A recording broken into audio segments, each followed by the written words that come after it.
19세기 초 프랑스 대문호였던 빅토르 위고의 소설 가운데 나오는 한 부분입니다. 프랑스 혁명 이후 프랑스는 큰 혼란에 빠졌고 모든 백성이 빈곤에 허덕이고 있었습니다. 그때 어느 부대 하나가 이동하면서 군인들이 숲속을 지나가고 있었습니다. 그때 한 병사가 기아에 지친 아주머니가 새 아이를 데리고 길가에 쓰러져 있는 것을 발견하게 됩니다. 너무나 배가 고프고 더 이상 걸을 수가 없어서 길가에 쓰러져 있는 그 여인과 새 자녀를 보며 그 길을 지나가던 상사가 너무나 불쌍한 나머지 자기가 먹을 빵, 자기도 먹기에 부족한 빵을 들어서 빼어서 그 여인에게, 아주머니에게 건네줍니다. 어머니는 지체 없이 이 빵을 세 조각으로 나눠서 그 가운데 배고픔에 울고 있는 그 자녀들에게 똑같이 나누어 줍니다. 아이들은 정신없이 이 빵을 받아 먹으면서 기뻐했습니다. 이 광경을 지켜보는 젊은 병사가 나이가 지긋이 든 상사에게 다음같이 물어봅니다. 상사님, 저 여자는 배가 고프지 않나 보죠? 빵을 먹지 않는 거려? 이때 나이가 지긋이 든 상사가 조용히 대답합니다. 그게 아니야. 배가 고프지가 않아서가 아니라 저 여자는 어머니이기 때문이야. 이것이 바로 어머니입니다. 자기는 굶으면서도 자식에게는 아낌없이 주는 것. 자기 입에 들어간 것은 아무것도 없지만 그러나 아이들이 빵 한 조각을 먹으며 기뻐하는 모습을 보며 더 크게 기뻐하며 만족해 하시는 분, 바로 그분이 우리들의 어머니이고 우리들의 부모님입니다. 저도 어렸을 적 생각해 보면 생선을 먹으면 저희 어머니는 늘 가시를 드셨습니다. 또 어렸을 적 생각해 저희 어머님은 늘 이런 얘기를 합니다. 가시 옆에 붙은 고기가 맛이 있다. 맛있을 수도 있겠지만, 갈비는 갈비 옆에 붙은 고기가 맛있다 하지만 생선을 드실 때 자녀에게 좋은 고기를 주고 자녀들이 가시에 걸릴까봐 가시에 있는 살은 몸소 어머니가 일부러 드신 어머니의 사랑. 저도 우리 아이들 생선을 발라 먹이다 보니까 그 어머니의 그 모습을 이해할 수가 있었습니다. 오늘은 어버이 줄로 전 세계가 드립니다. 169개국의 나라가 어머니의 날, Mother's Day라고 하죠. 혹은 우리나라처럼 어버이날을 기념을 하고 있습니다. 89개국이 오늘을 어버이 줄로 지킵니다. 우리나라는 5월 8일, 외국 같은 경우에는 5월 둘째 주일, 이 날을 Mother's Day, 어머니 기념 주일로 지킵니다.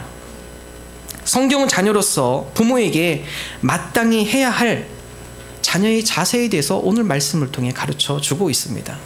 우리가 하나님의 백성으로서 우리를 낳아주신 부모님에 대해서 우리가 오늘 말씀을 통해 어떠한 자세를 해야 할지 우리가 너무나 잘 알고 있는 말씀입니다. 오늘 말씀을 다시 한번 우리가 생각하면서 성도로서 또한 자녀로서 우리 부모님에게 아름다운 모습으로 나가는 저와 여러분 되기를 간절히 소망합니다. 첫 번째, 우리가 하나님의 백성으로서 우리에게 보내주신 부모님에 대해서 첫 번째 우리는 순종해야 합니다. 성경은 다음과 같이 얘기하죠. 에베소 6장 1절의 말씀 다 같이 함께 한 목소리로 읽습니다. 자녀들아, 주 안에서 너희 부모에게 순종하라. 이것이 옳으니라. 오늘 사도 바울은 우리로 하여금 부모에게 순종하는 것, 이것이 바로 옳은 일임을 말씀하고 있습니다. 순종, 따를 순 좇을 종. 부모님의 말씀을 듣고 따르는 것, 이러면 이것은 선택사항이 아닙니다. 우리가 기분 좋으면 따르고 기분 안 좋으면 안 따르고, 이것이 아니라 자녀로서 반드시 부모의 말씀에 순종하는 것, 이것이 윤리이고 자연법인 것을 성경 우리에게 말씀하고 있습니다. 부모에 대한 자녀의 도리, 그것은 바로 순종입니다. 동물들도 자기의 어미를 기억합니다. 어미를 귀하게 여깁니다. 까마귀는 부화한 지 60일 동안 어미새가 그 새끼를 먹인다고 그래요. 60일 동안 어미가 물어다 준 음식을 먹고 60일이 되면 본인이 스스로 날라서 먹이를 찾아 본인이 살아갑니다. 그리고 그의 어미새가 날 기력이 없어서 둥지에 가만히 있어야 할 때 비로소 새끼새는 그 어미새가 죽을 때까지 먹이를 물어다가 어미에게 준다 합니다. 거기에서 나온 한자 성어가 반포지효. 여러분, 보통 짐승 동물들도 그의 어미를, 부모를 기억한다는 사실입니다. 1964년 일본 도쿄 올림픽이 있기 전 일본 도쿄 그 스테디움을 더 넓히기 위해서 확장 공사를 하기 시작했습니다. 놀라운 광경을 보게 됩니다. 인부들이 천장 지붕을 다 뜯어요. 근데 뜯는 가운데 못에 박힌 도마뱀 하나를 발견하게 됩니다. 그 도마뱀이 못에 박혀서 어떻게 살아갈 수 있을까? 유심히 잘 보니까 그 못은 3년 전에 도쿄 스테디움을 지을 때 사용한 못이었어요. 즉, 그 도마뱀은 3년 동안 못에 박혀서 지붕에 꼼짝 못한 상태에서 살아 있었다라는 것입니다. 많은 인부들이 궁금증을 가졌습니다. 어떻게 이 도마뱀이 이곳에서 3년 동안 살아 있을 수 있었을까? 모든 공사를 중단하고 인부들이 그것을 지켜보기 시작합니다. 그리고 머지않아 놀라운 사실을 발견하게 됩니다. 많은 인부들이 생각하기를 도마뱀이 가만히 있으니까 죽은 척하고 있다가 나방이나 벌레 들어오면 잡아먹었지 않았을까? 그렇지 않습니다. 그 못에 박힌 도마뱀, 그 도마뱀이 살 수 있었던 것은 또 다른 도마뱀이 먹이를 가지고 입을 물어서 그 도마뱀에게 전달해 줬다라는 것이죠. 그것을 3년 동안 했다라는 것입니다. 3년 동안 그 도마뱀을 지킨 한 도마뱀, 추측건데 그 도마뱀, 어린 도마뱀은 못을 쏴도 잡히지가 않죠. 이미 어느 정도 성장한 도마뱀이었고 그 옆에 함께 갔던 새끼 도마뱀, 그 도마뱀이 크면서 3년 동안 그 어미에게 벌레를 물어서 어미를 살리려고 3년 동안 먹이를 공급해 주었다라는 사실입니다. 여러분, 동물도, 하찮은 동물도, 우리가 하찮게 여기는 그 동물도 자기 어미를 귀히 여기며 그 어미를 생각하는 모습을 우리는 자연의 세계를 통해 알 수가 있습니다. 하물며 만물의 영장, 인간인 우리가 부모를 공경하는 것, 이것은 마땅한 일이고 옳은 일임을 성경 우리에게 말씀하고 있습니다. 지금 점점 순종의 모습, 부모님께 순종하며 부모님을 공경하는 모습이 점점 사라져 가고 있는 시대라고 이야기를 하고 있습니다. 미국 워싱턴 포스트는 한국에서의 효도는 옛말이다라고 기사를 냈습니다. 그 기사 중에 대표적인 이유가 현대판 고려장이 한국에서 보이고 있다. 우리나라 예전에는 동방예의지고 다른 어떤 나라들보다도 효를 중요시 여기는 나라, 부모를 공경하는 나라, 부모에게 순종하는 나라, 많은 서방 민족들이, 서방 나라들이 효에 대한 나라로 칭찬을 많이 했습니다. 그러나 그것은 옛말입니다. 시대를 가면 갈수록 요즘 우리 사회에서도 부모를 업심 여기는 모습들이 뉴스거리가 나오고 있어요. 부모를 근심하게 하고 부모에게 폭력을 행하기도 하고 심지어 부모를 버리고 부모님을 버리는 일까지 우리 사회 가운데 벌어지고 있다는 사실입니다. 어떤 분이 그래요. 부모님 찾아오지 못하게 아파트 이름을 요즘 힘들게 진다. 다시 한국어로 바꾸고 있대요. 시누이를 데려와서 이제는 쉬운 한국말로 시누이를 데려올까봐 어머니 혼자 오시라고. 예. 그런 분위기가 됐다는. 예, 요즘 부모님에 대한 현대판 고려장이 벌어지고 있습니다. 서울역 혹은 고속터미널 가보면 버려진 부모님들이 계시다고 그래요. 자녀들이 그곳에 모시고 와서 부모님 있는 주민등록증을 빼가지고 다시 달아간다고 그래요. 경찰들이 수소문하고 신분을 확인하려게도 이 부모님들의 대답, 저는 치매에 걸려서 잘 몰라요. 치매에 걸리지 않으셨지만 자녀들을 보호하기 위해서, 비록 자녀가 자기를 버렸지만 그러나 자녀들에게 해를 끼치지 않기 위해서 마치 치매에 걸린 것처럼 일부러 행동하시는 부모님의 모습. 어떤 자녀는 부모님 해외여행 시킨다고 데려가셔서 놓고 오는 그런 자녀들도 있다고 그래요. 요즘 시대가 부모님을 공경하고 순종하기보다는 부모님을 업신여기고 부모님을 무시하는 사회가 점점 다가오고 있다고 이야기를 하고 있습니다. 솔로몬은 잠언의 말씀에 다음같이 기록하고 있습니다. 잠언 23장 22절 함께 한 목소리로 있습니다. 너를 낳은 아비에게 청종하고 내 늙은 어미를 경히 여기지 말지니라. 솔로몬 지혜로운 자이고 모든 권력을 누려봤고 그런데 큰 궁궐에서 살아봤고 이 세상의 모든 것들을 가져본 솔로몬. 그러나 그가 그 인생의 지혜 가운데 깨달은 것, 너를 낳은 아비에게 청종하라. 들을 청, 쫓을 종. 너를 낳은 부모에게 귀를 기울여라. 너희를 낳은 그 부모에게 너의 마음을 기울여라.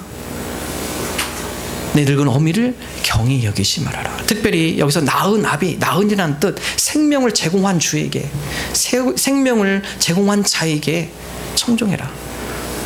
두 가지 의미다. 첫 번째로는 생명을 제공한 자, 우리에게 영적으로 생기를 불어넣으신 하나님, 하나님의 말씀에 우리가 청종할 것과 더불어서 우리에게 육신의 생명을 주신 부모님께 우리의 마음을 기울이고 부모님의 마음에 귀를 기울여라. 부모님이 어떤 것을 원하시는지, 부모님이 무엇을 기뻐하는지.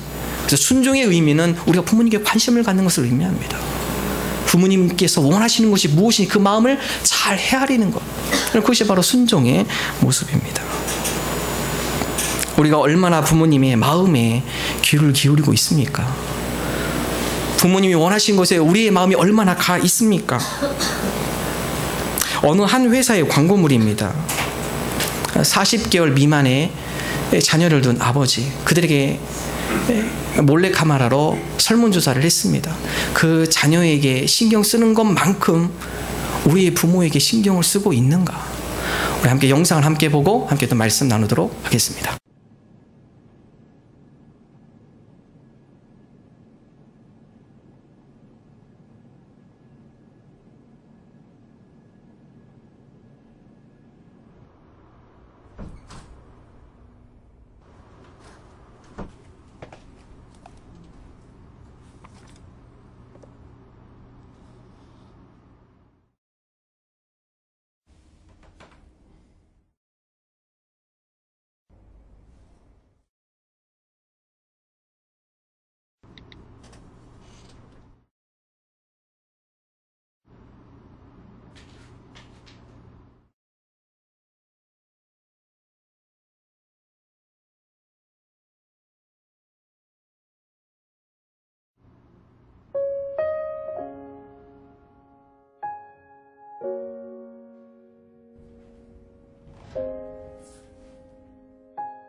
청선이 아빠 김용봉, 난 신왕철 아빠 신현기, 이영근입니다. 큰아들이. 저 영우 아버지 되는 사람입니다. 조유섭 아빠, 진영이 아빠. 성함은 김성복. 생각나지요. 그 아들, 딸만 낳다가 아들 가졌는데 요번에도 딸이 못할까 했는데 네 엄마, 아빠, 동생한테 신경 써주고 고맙고. 부모로서 이렇게 뭔가를 충분하게 해줘야 되는데 그런 것도 못 해주고 그래서 참 마음이 아픕니다. 아들이라는 것은 어느 누가 바꿀 수도 없는 것이고 크게 뭐 도와주지도 못했고 했는데 그들이 알아서 잘 커가지고 계속 부족한 게 부모 마음 아닐까요? 죽는 순간까지. 그런 제가 그런 마음으로 살고 있어요. 계속 부족한 거예요. 너무 엄하게 했던 게 그게 좀 미안하다. 미안해.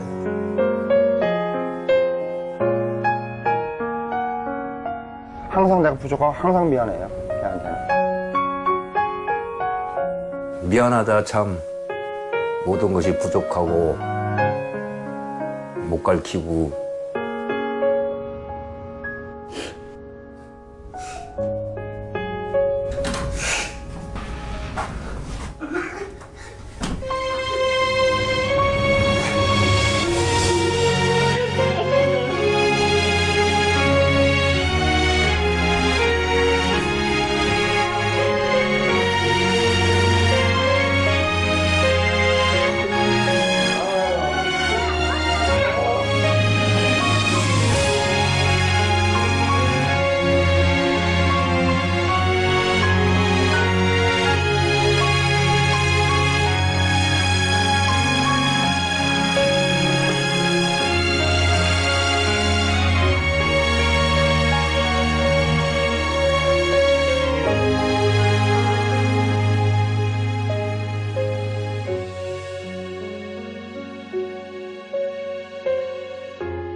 이 영상에서 보면은 늘 아버지들의 고백입니다. 항상 더 잘해주고 싶은데 못해줘서 미안하다. 늘 한결같이 우리에게 관심을 갖고 있는 부모님의 모습. 우리가 우리 자녀들에게 관심을 갖듯이 우리 부모님도 우리에게 늘 24시간 관심을 갖고 있다라는 사실입니다. 우리 때로는 바쁘다고, 분주하다고, 형편이 여의치가 않다고 우리 부모님을 소홀히 할 때가 많이 있습니다. 그러나 순종이라는 것은 그럼에도 불구하고 우선순위가 부모님의 마음, 그 마음에 우리의 귀를 기울이는 것, 부모님께 우리가 관심을 갖는 것, 부모님이 우리를 관심을 갖는 것 10분의 아니 100분의 1도 못 되지만 그럼에도 불구하고 부모님의 마음을 헤아리는 것. 성경은 바로 이것이 순종이고 이런 성도로서 순종의 모습을 우리가 마땅히 해야 할 것을 우리에게 말씀해 주고 있습니다. 이조시대 효종의 이야기입니다. 효종이 어느 날 민정 시차를 나갔습니다. 임금이 나왔으니까 많은 사람들이 길가에서 임금의 행렬을 구경하러 모였습니다. 근데 임금께서 행렬을 구경하는 가운데 어느 한 청년이 땀을 펄펄 흘리면서 숨을 크게 내쉬면서 그의 어머니를 등에 업고 임금님의 행렬을 구경하는 모습을 효종이 보게 됩니다.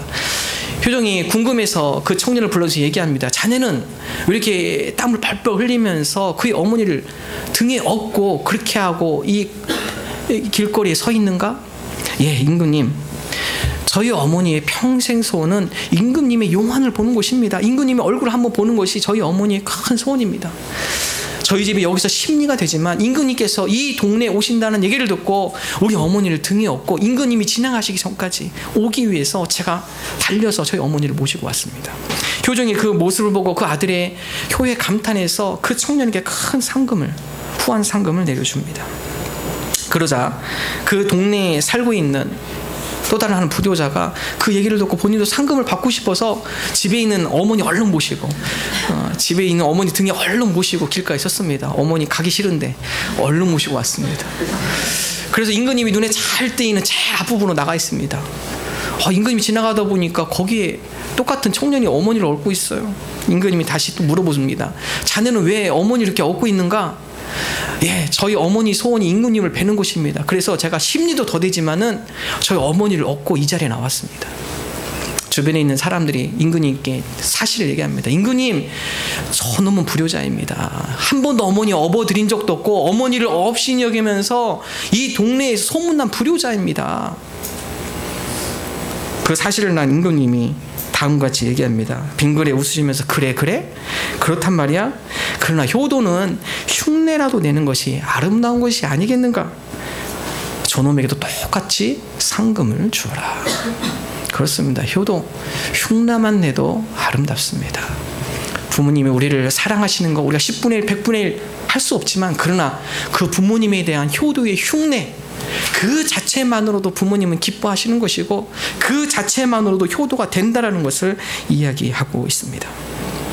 효도의 시작, 부모님의 마음에 귀를 기울이는 것입니다.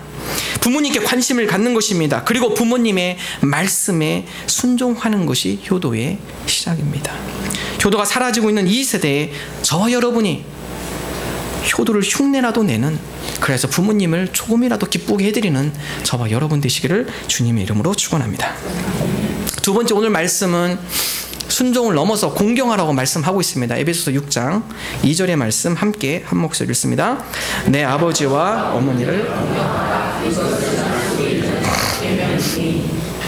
오늘 2절의 말씀에 보면 순종보다 좀 더 적극적인 의미를 표현을 하고 있습니다. 공경이라는 단어를 쓰고 있습니다. 순종이 외향적이고 수동적인 의미가 있다면 공경은 마음에서 우러나오는 능동적인 의미가 있습니다.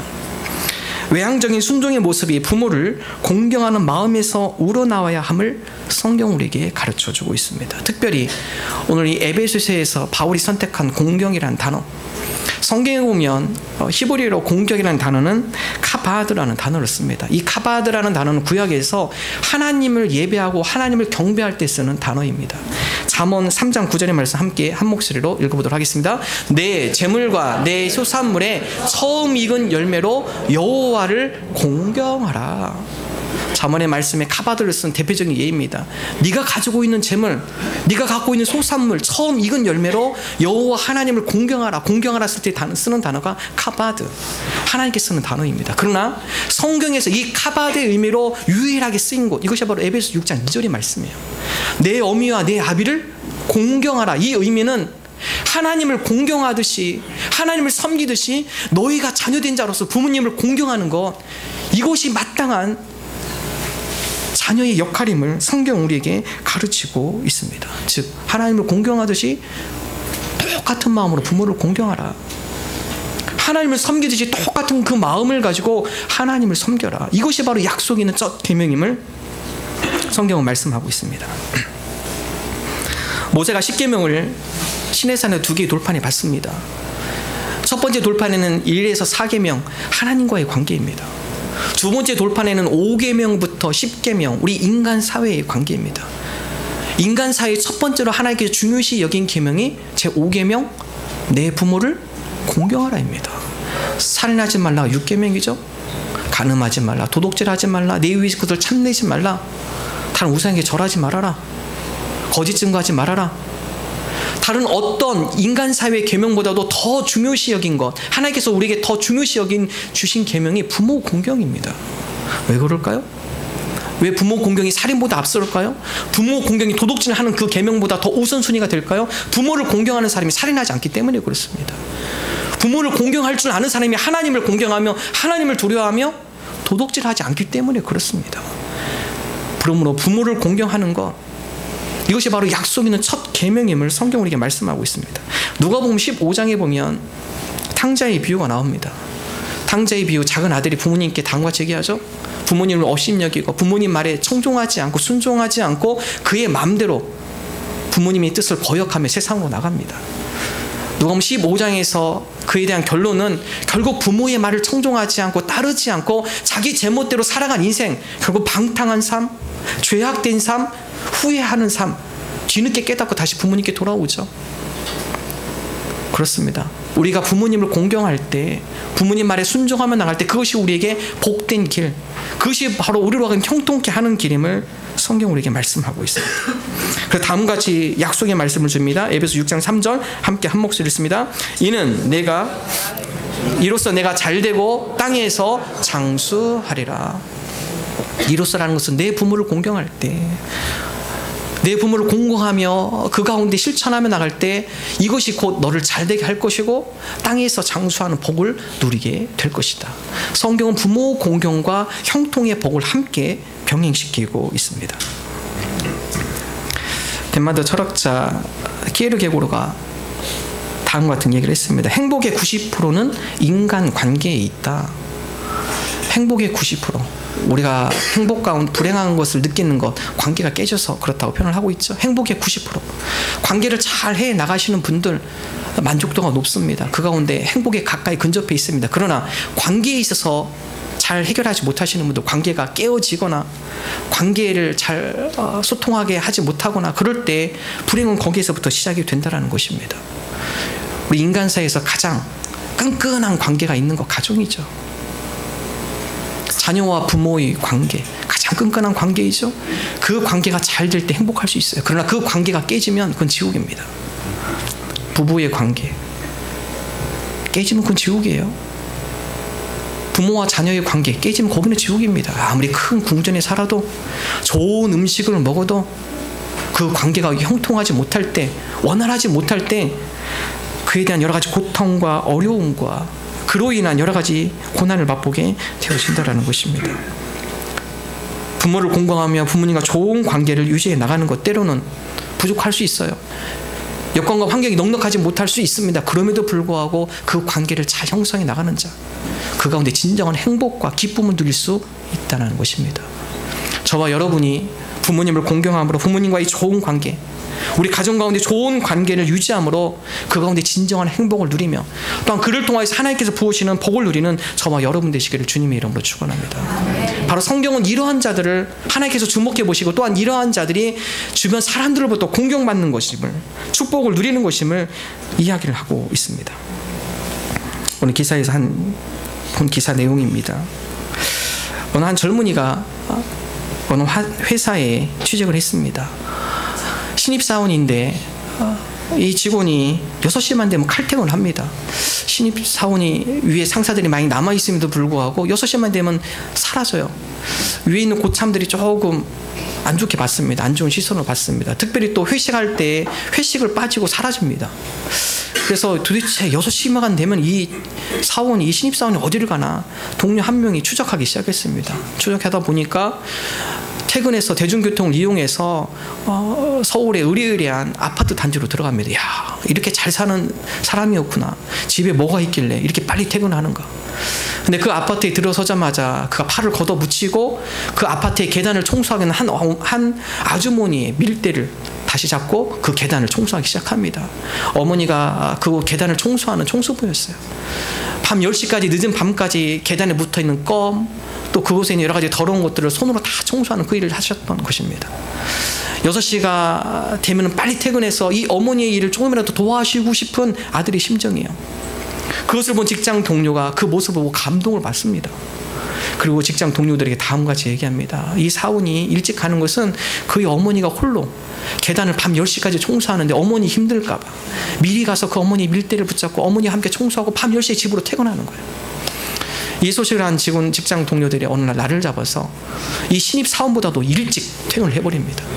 이 신입사원이 6시가 돼서 대중교통을 통해서 그 아파트에 도착하기 전에 같은 팀원 동료들이 밀대를 사고 자가용에다가 그 모든 청소 도구를 싣고 이 신입사원이 도착하기 전에 그 어머니가 일하는 곳에서 다 함께 공동으로 청소를 하기 시작합니다. 부모를 공경하는 사람, 주변 사람들에게 감동을 주고 주변 사람에게 칭찬을 받는다는 것이죠. 부모를 공경하는 사람, 주변 사람에게 칭찬을 받을 뿐만 아니라 하나님 앞에 복을 누릴 것을 성경 우리에게 말씀하고 있습니다. 대표적인 예가 룻입니다. 성경 구약에 룻기라는 부분이 있습니다. 룻이라는 사람에 관한 기록입니다. 여자이고 며느리이죠. 그녀의 어머니 시어머니가 나오미입니다. 나오미가 이스라엘 사람이고 베들레헴에 흉년이 들어 두 아들을 데리고 모압이라는 이방 땅에 들어가 살기 시작합니다. 그러나 두 아들이 그 이방 땅에서 오르바와 룻이라는 여인과 함께 결혼하게 됩니다. 불행히도 그 아들이 죽죠. 두 명이 다 죽습니다. 나오미가 더 이상 며느리와 살 이유가 없어요. 그래서 며느리에게 다음과 같이 얘기합니다. 이제 더 이상 너희들이 나와 같이 있을 이유가 없다. 너희 부모님께 다 돌아가라. 오르바는 가고 룻은 나오미에게 다음과 같이 얘기합니다. 어머님, 저는 가지 않겠습니다. 내가 한 번 모신 어머니는 영원한 나의 어머니입니다. 그리고 어머니와 함께 있기를 간청합니다. 룻기 1장 16절 우리 함께 한 목소리 읽겠습니다. 룻이 이르되 내게 어머니를 떠나며 어머니를 따라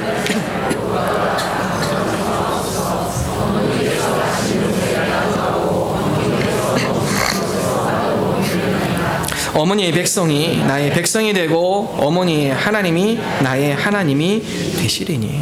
룻의 고백입니다. 어머님을 제가 평생 어머니를 모십니다. 어머니 있는 곳에 내가 머물겠습니다. 어머니 가시는 곳에 저도 가게 해주십시오. 어머니의 백성이 나의 백성이 되고 또 어머니의 하나님이 나의 하나님이 될 것입니다. 끝까지 남아서 그의 어머니를 공경하며 그의 어머니를 따라간 룻. 성경은 바로 이 룻에게 축복하는 것을 결말로 보여줍니다. 결국 새로운 사람을 만나게 되고 그 가운데 자녀의 복을 누리고 그 가운데 하나님이 주시는 형통함의 복을 누리는 것을 성경 우리에게 말씀해 주고 있습니다. 여러분, 그렇습니다. 부모 공경, 우리 자녀의 도리인과 동시에 우리가 부모 공경할 때 많은 사람들로부터 존경받고 칭찬받고 더불어서 하나님의 복과 하나님의 은혜를 누리는 삶임을 성경 우리에게 말씀해 주고 있습니다. 특별히 오늘 말씀에 보면 주 안에서 순종하고 공경할 것을 이야기합니다. 신앙생활 하면서 특별히 부모님 가운데 믿지 않는 부모님들을 두신 분들 쉽지 않습니다. 부모님을 공경하고 또 그 가운데 신앙생활 한다는 거 쉽지 않죠. 그 가운데 트러블이 많고 부딪히는 것이 많고 서로 상반된 것들이 많이 있습니다. 그럼에도 불구하고 그런 부모님에도 불구하고 믿음 안에서 주 안에서 그 부모님께 순종할 것을 성경 우리에게 가르쳐주고 있습니다. 그렇기 때문에 우리 성도가 더 열심히 부지런히 뛰고 더 열정을 가지고 헌신해야 합니다. 한신교회 목사님이셨던 고 이중표 목사님, 이분께서 어린 시절 시골 동네에서 주일학교를 통해 신앙생활을 하게 됩니다.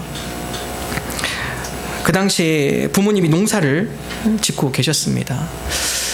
평일에는 부모님을 돕지만 주일에는 교회에 가서 신앙생활하는 것이 너무나 즐거웠습니다. 그래서 아침에 일찍 나가면 밤 늦게까지 교회에서 예배드리고 또 그 가운데 교제도 하고 늦게 들어왔습니다.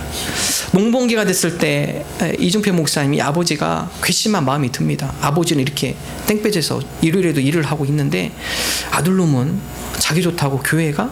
그래서 이 아버지가 다음 같은 명령을 내립니다. 너 내일은 교회 가지 마. 토요일 밤에 아들을 불러놓고 내일은 교회 가지 마. 이제 밤일 바쁘니까 내일은 나와 함께 밭을 매야 돼. 가지 마.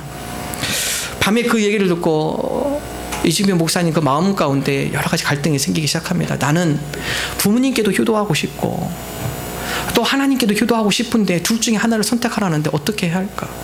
밤에 몸을 뒤척이다가 두 분께 효도하는 것이 바르다 생각을 하고 밤중에 얼른 일어납니다. 그리고 달빛에 의지해서 아버지가 하던 밭일을 그 현장에 가서 아버지가 그 다음날 매야 할 밭을 자기 혼자 밤새도록 맵니다. 그리고 아침에 들어와서 아버님께 다음같이 얘기를 합니다. 아버님 그동안 수고 많으셨는데 오늘은 하루 쉬시는 게 좋겠습니다. 오늘 아버지가 하셔야 할 모든 일들을 제가 다 하고 왔습니다. 그리고 오늘 아버지 쉬시고 저는 교회에 다녀오도록 하겠습니다. 그 아버지가 그 아들의 이야기를 듣고 하나님을 공경할 줄 아는 사람이 부모도 공경할 줄 아는구나. 결국 이 이중표 목사님이 아버지를 모시고 교회를 다녀오게 됩니다. 부모님께 효도하고 하나님께 효도하고 싶은 마음, 성은 이 두 가지를 다 하는 것이 중요함을 우리에게 말씀하고 있습니다. 쉽지 않습니다. 믿음 안에서 더구나 믿지 않는 부모님을 모시고 함께 살아갈 때 부딪히는 것이 많죠. 그럼에도 불구하고 믿음 안에서 순종할 것을 우리에게 가르쳐주고 있습니다. 저는 감사한 것은 우리 교우 성도님들을 만나면서 우리 교회에 효자, 효녀가 많다는 것을 느낍니다. 그분들을 뵐 때마다 제 마음속에서 존경심이 우러나옵니다. 부모님 아프실 때 며느리로서 그 어머니가 빨리 회복되기를 바라는 마음으로 어머니 좋아하는 음식을 만들어서 그 먼 거리지만 어떻게 해서라도 어머니 입맛 맞추기 위해서 정성껏 요리하여서 공수하시는 부모님, 우리 집사님들. 부모님 아프실 때 각 자녀들이 부모님을 모시기 위하여서 1년이면 1년, 2년이면 2년 서로 약속을 하고 각 집마다 돌아다니면서 부모님을 지극히 모시는 집사님들의 모습들. 자기가 직장 다니면 장애가 있을 수 있으니까 부모님 모시는 기간에는 자기가 휴직하고 부모님 모시는데 최선을 다하시는 모습들. 별로 경제 형편이 어렵지만 그럼에도 불구하고 조금씩 모아서 부모님이 원하시는 선물, 부모님이 좀 더 갖고 싶은 물건들, 이런 것들을 정성껏 구매해서 부모님께 드리는 모습들. 이런 모습들을 보면 제가 큰절하고 싶어요. 그분들 앞에 큰절 드리고 싶습니다. 제가 배운 게 너무 많습니다. 존경스럽습니다. 저는 그런 우리 교우들을 만난 하나님께 너무나 감사를 드립니다. 한 분 한 분 뵐 때마다 부모를 공경하고 하나님을 공경하는 그 모습을 통해 제가 더욱더 많은 것을 배우고 있습니다.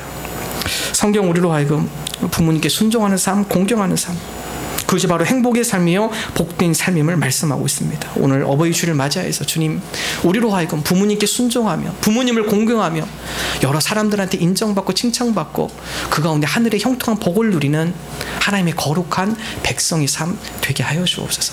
우리가 이러한 모습으로 고백하며 나가는 저와 여러분 되시기를 주님의 이름으로 축원합니다.